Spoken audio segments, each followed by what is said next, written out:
when health is absent. Wisdom cannot reveal itself. Art cannot manifest. Strength cannot fight. Wealth becomes useless, and intelligence cannot be applied. FBSN presents The Health Wave. Maximum information for making wise health and lifestyle decisions. Welcome to The Health Wave. Every year in the United States, approximately 400,000 cases of cardiac events happen outside of the hospital settings, in which less than 6% survive. Less than 6% are given another chance to do something about their lifestyle choices, to do something about their health.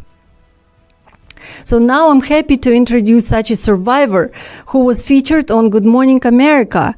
Meet my special guests who are on the other end of this connection in Rochester, New York, Doug and Shari Schmidt. Hi. Hi. Thank you so much for joining me. Thanks for having us.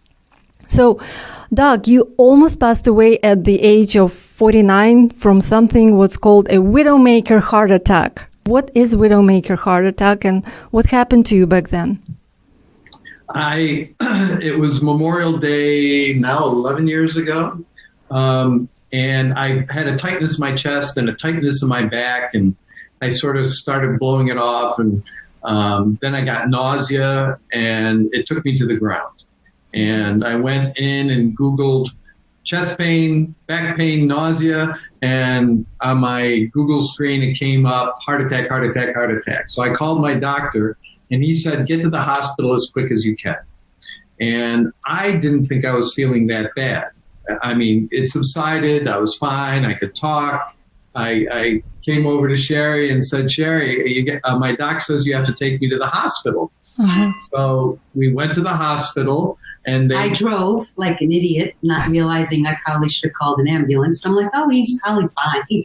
Yeah. So we got in the car and drove. And it was being Memorial Day weekend in a small rural hospital. They didn't have a lot of staff on, and they hooked me up to all sorts of probes and things. And all of a sudden, the doctors and nurses come running in saying, you're having a heart attack. We have to get you out of here because our heart staff is off for the weekend. So we have to take you either to Pennsylvania or Syracuse, New York. Both of them were about an hour and a half away. And I never heard of, why do I have to go to Sarah, Pennsylvania, not knowing that Sarah, Pennsylvania was a leading heart hospital. Mm-hmm. So I went in. Syracuse. They went to Syracuse. They rushed me in. They said, we have 45 minutes to get in and out. It looks like you have a blockage in your lower anterior descending artery, which is also called the widowmaker. Mm-hmm. Because 90% of people who have a heart attack there don't make it. Yeah, it's the dangerous one. It's the dangerous one. That artery, lower anterior descending artery, supplies like 2/3 of the blood to your that your heart pumps. So if that muscle goes, you don't have much heart left. This was 11 years ago. Yes. Mm-hmm. So you had the surgery. Yes. You survived, thank God. And then you made a decision to change your life right away? No. We did. In the fact, the first thing I did when I got back was Google, how can I prevent a future heart attack? How can I change what I'm doing so this doesn't happen again? And I found Dr. Esselstyn's book, Caldwell Esselstyn's book, Prevent and Reverse Heart Disease. And he said, give up meat and dairy, give up eggs, give up all these things. And I said, that sounds a little extreme. We're not doing that. So give up oil. So I went to the American Heart Association website and followed their diet. Mm-hmm. And so we did eliminate all red meat at that time, pretty much, maybe occasionally, but it was all red meat. We said, we're doing real well. And we had our own chickens. So we said, we've got the healthiest eggs possible. So we'll eat those. And it said you can have 4, but we only had 2 on the weekends. And, we gave the rest away. And we still had less cheese, but we still had cheese. We didn't really know to switch to almond milk or anything like that. And then a year later, he had a scare. Yeah, it was one of the last days of school, just before school let out for the summer. And I just wasn't feeling well. And I went to the school nurse, and that day we just happened to have a substitute nurse, so I didn't even know this nurse. She took my vitals and she says, something doesn't look right. And she called the ambulance, and they rushed me to the local hospital here, which is a major research hospital in Rochester. And they went in and they said, yes, there's blockages. You probably had a blockage that passed. But that scare caused us to concentrate a little bit more again. So things started getting a little more serious. So we cut out more things. We did look at Esselstyn's book at that point, started doing more research on a plant-based diet.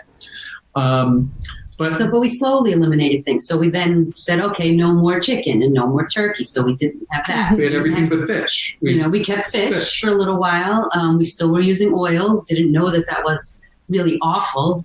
And even though Esselstyn said it, we said, oh, those are only for like really severe cases. But then I took the course, the T. Colin Campbell certificate, the eCornell. I did that too. In plant-based nutrition. So I got that certificate. And of course, while I'm learning that, I'm like, no, we're getting rid of the oil now too. We have to, that's gone. So got convinced. We went 100%. And then that's when everything just went. Well, but there was also during this time, for about a 2-year period, I was on, maybe even more, I was on statins. And I don't take statins very well. And it took 3 different statins to figure this all out. The first statin they put me on caused plantar fasciitis. So, I felt like I had cramps in my feet. The second one they put me on caused my toes to splay like that. Felt like somebody was spreading them apart. The third one, Crestor, caused generalized muscle weakness throughout my body. I couldn't get up and down stairs without a hiking pole and pulling myself up.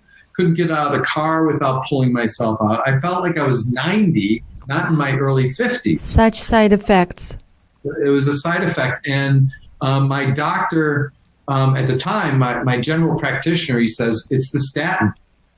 The pharmaceutical companies say about 10% of the population is statin sensitive. It looks like you're one of those. So we have a choice. We can put you on another statin, or we can do it all with diet. That's when it all came up to me to make the changes. It wasn't my doctor's role. It was me to make those changes. And I think there's a lot of doctors also that they don't recommend people do this because just like us, like that's a little crazy. We're not going to do that. So they don't bother. They want the quick fix. And this doctor was willing to take the time. And we had been pumping him with research too. I was giving him the China study and I'm like, look at this, look at this.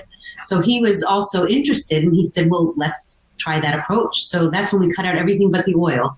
Well, that's a blessing to have a doctor, to get a doctor like this, open-minded. Yeah, he was wonderful. He really was. And the interesting thing, really, the only reason they had me on the statin was they wanted to raise my good cholesterol, the HDL, because it was always low. But the thing is by that time we were also pretty much into plant-based. And what we found out later was if you don't have a lot of excess cholesterol in your body, your HDL will be lower. And it doesn't need to be high. And it doesn't need to be brought higher. Right. But how easy was it to you to adopt a plant-based diet? Well, I know a lot of people say that it's really hard. I think fortunately for us, it was doing it together. And I did have still, some of my kids were still living at home. And they really were not into it at all. So I had to still cook separate for quite a while. And then eventually my son, the last one home, said, stop cooking for me. You eat what you want and I'll get what I want. So, he would pick up something or he'd make it on his own, which was good because at that point the ethics came in and I didn't want to do any more touching of any meat or anything. But it really wasn't hard because it was life or death. It was like, well, what are our options? Medication's not going to work for you. Right. It obviously doesn't. And we were just met when he had his heart attack. We were only dating a year. We weren't married yet. And we had this whole life ahead of us that, we wanted to do as our second chance, second marriage for both of us. And we really had a lot of living to do. So we said, all right, well, let's do it. And then, of course, both of us are kind of get really immersed in things. So once we kind of said, oh, look at this. Well, what about this book? And then before you know it, now we've got like our own personal library. We can stock everybody with every plant-based information book, every plant-based cookbook, because we needed to know more. So now we know everything. Good. We think we know everything. You know, this was my next question. I wanted to ask you, so many people understand they need to make a change. They need to change their lifestyle completely, but yet they don't succeed because of whether it's procrastination, fears, overwhelming thoughts, or, lack of time, or whatever it is. Yet you succeeded. Now you're telling me the story, and it kind of makes sense to me why you succeeded. Why do you think you succeeded in this? Is it because this was a life and death question? Because you did it together? Why was really important. I mean, we both wanted to live. We also, my children were just, growing up and getting married, and said there's going to be grandchildren. We kind of want to, be there for them. I think a lot of people struggle with trying to fit in. And when you eat this way, you don't fit in most places. And most people seem to be very defensive about their own eating choices around people that are eating healthy. True. So you kind of lose a little friends. People don't want to be around you as much because you're just full of energy and you're all. So I think that people have to really just want it and not care what other people think about them. They have to want to do this for themselves. And the fact that Shari did it with me, that helped too. That helped me, because I think a lot of guys are this way. They default to whatever's easy, or a lot of people do, not just guys. But I know if it was just me, I'd be making pasta and sauce. Yeah. And that would probably be about it. I even though I'm a good cook, just to cook for myself, I'm not motivated. But cooking together, it's what we do. It's how we end our day, catching up with each other's music day. Goes on. You pull out all the ingredients, and okay, you're chopping this, I'm mixing this. We're talking about our day. We're singing. Sometimes we'll take a break and dance a little bit. And so it's our whole evening ritual. It's not like, oh, we got to make a salad. It's like, hey, what do you want to put in the salad tonight? And okay, you do this. And it's something we do together. So I think having the support means a lot. It means and everything. Of course, we sought out a larger support groups, just local. There's a vegan society. We got involved with them. We connected with some people online, and then we met some other people through that. And we've been to Plant Stock twice. So we've now made our new community people that, think the same way. They want to be healthy. They want to be around.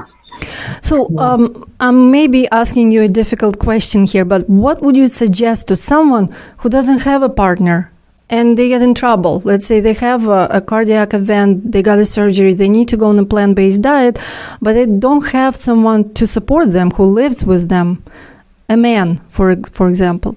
Okay. What does he need to do?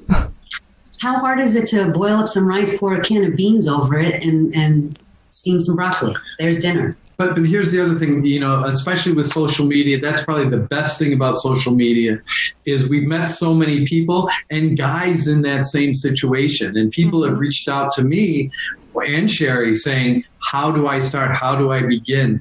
And because of that, even if you're in Podunk, some other state where nobody's around, there's no vegans, there's no even decent grocery stores, there's support out there that will help guide you, and people that will hold your hand while you try to make this transition. You have to make it your job. I think you have to make it a job. I'm doing this. I have to. It's just, this is what I do. You can't avoid. Well, it doesn't work for me. I tried. I ate tofu once. You have to make it my job. I'm going to learn how to cook this. I'm going to learn how to combine flavors. I'm going to learn how to not cook with oil. I'm going to learn substitutes for cheeses so I don't feel deprived. You have to make it a job. And I think it's a scary thing, because especially for most Americans, sorry, we have a needy golden retriever. She keeps on nudging us. Most Americans, vegetables have always been the side. It's never been the main dish. Right. So, it's used to being boiled, fried, anything but the main course. And a lot of people don't know how to cook much because everything's been convenience foods. So there is a learning curve. And even though I consider myself a pretty good cook, I knew how to cook meat. I knew how to bake anything because I used to be a baker years ago. But when it came to vegetables, there was a learning curve there. But once you do, you find these flavors and foods that, oh my gosh, you don't miss any of the old stuff because this stuff tastes so good. And there were so many things that I used to hate. I wouldn't eat them. And I just learned how to prepare them. He taught me how to do a couple of things that I had never done. And now I eat vegetables, and I crave vegetables. We were, typical growing up, just lots of meat and lots of fat and lots of sweets. That's what I grew up on. And we were just talking the other day about how much our childhood was so different from where we are today. It's really changed. Where I'm leading with this is that if you want to recreate good health, you can't avoid being in the kitchen. You have to cook.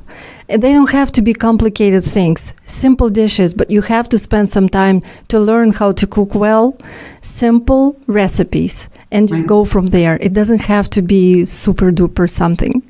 No, there's so many easy meals that you can make just with some basic things. It doesn't have to be super creative. And it could still be very flavorful. It doesn't need tons of spices. And we tell people, okay, so this seems a little overwhelming. Start with 1 day a week or 1 or 2 meals a week. And you gradually work up. And as you get more recipes and more confident in those skills, it becomes easier and easier. So I understand you're coming from the standard American diet, more or less. So what does your diet look like right now? Examples. Maybe breakfast, lunch, and dinner. It's almost pretty easy. We eat almost the same thing for our breakfast, but we break our fast later in the day. So we've been doing time-restricted eating.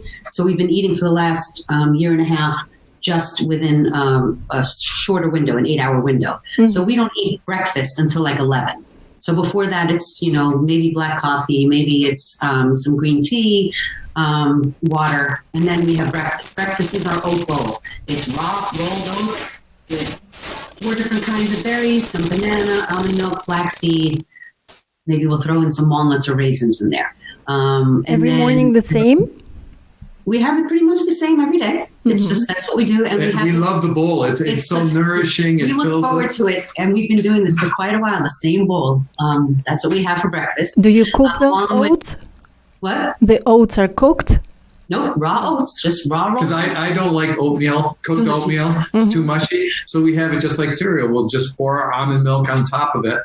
Well, that's how Dr. Esselstyn eats. Exactly. So that's where we got it from. And we have a 2 cups of steamed kale with it each. So we have our large greens in the morning with a big oat bowl. And then during the day until dinner time, we might have a piece of fruit. We might have some hummus and carrots. I might make like some little healthy muffins, and we might grab something like that. And then dinner, that's where we get exciting, when we try different stuff. So what we'll do is, let's say I'll pick just the day. Sundays, I'll sit down, what do you want to eat this week? And we'll pick 3 or 4 different dishes. I make our grocery list, check to see what we have. So that's already what day will work better for each, depending, if this one requires more time, we'll do that on Tuesday or, depending on our schedule.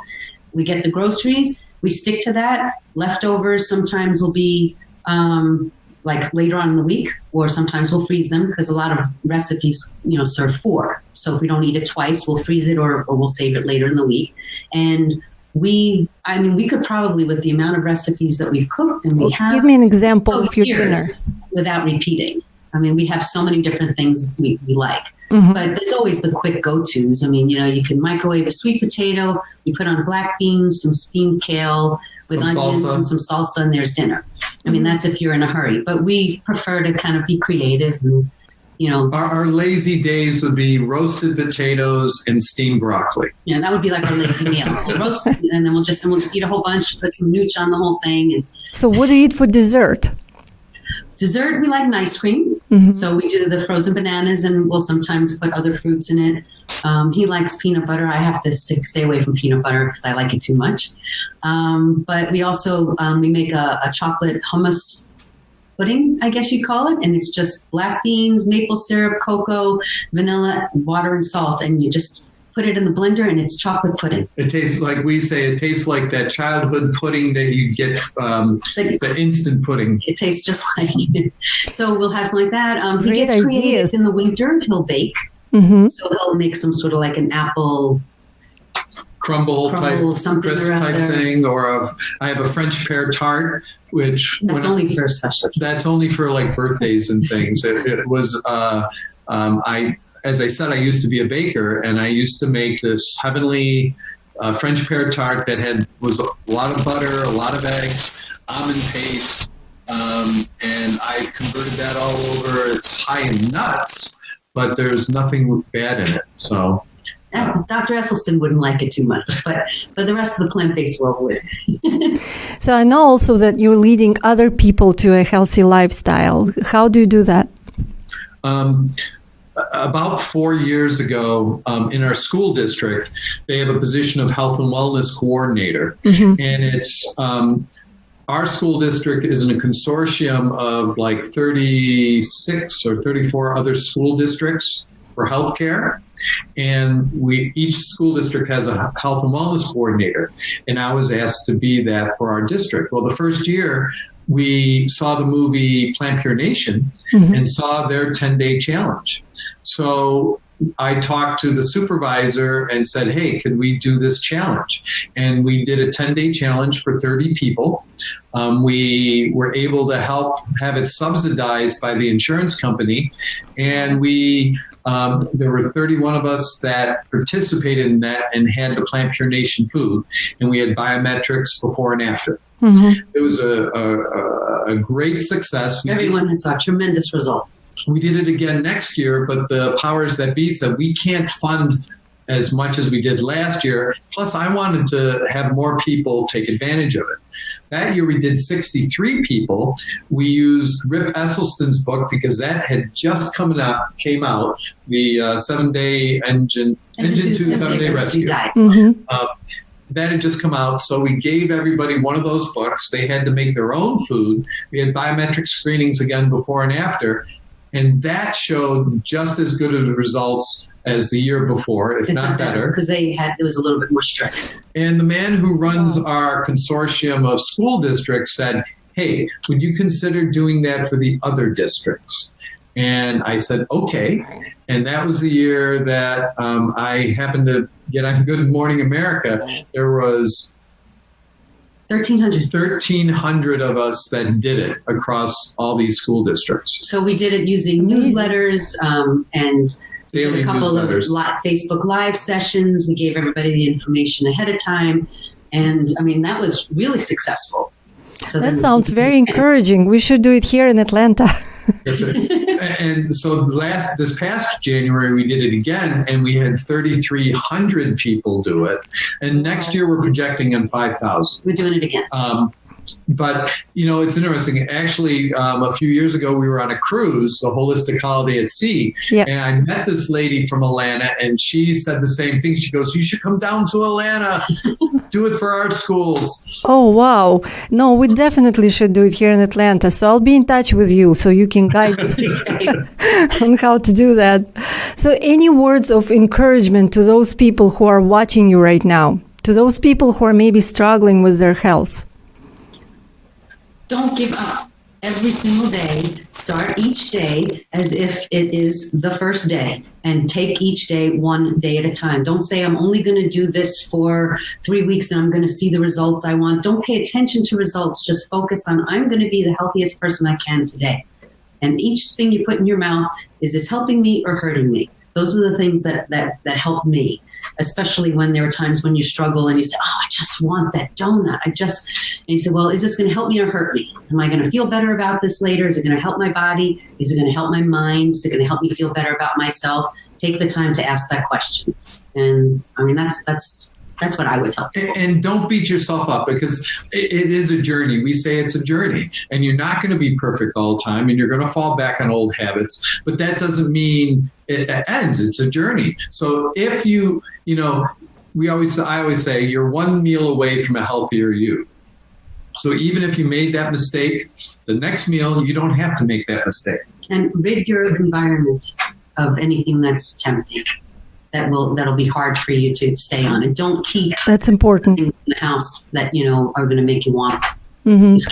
Yeah, making your environment helping you to succeed is very important. Beautiful message.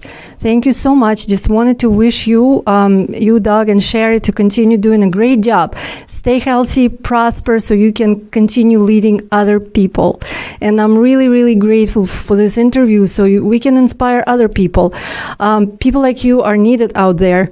Thank you so much. Well, there's more of us coming. I think the movement is growing. People are becoming aware. Each of us can be that plant-based evangelist to help others. Exactly. Thank you. Thank you. Thank you for watching. Stay with us. We'll see you next Thursday.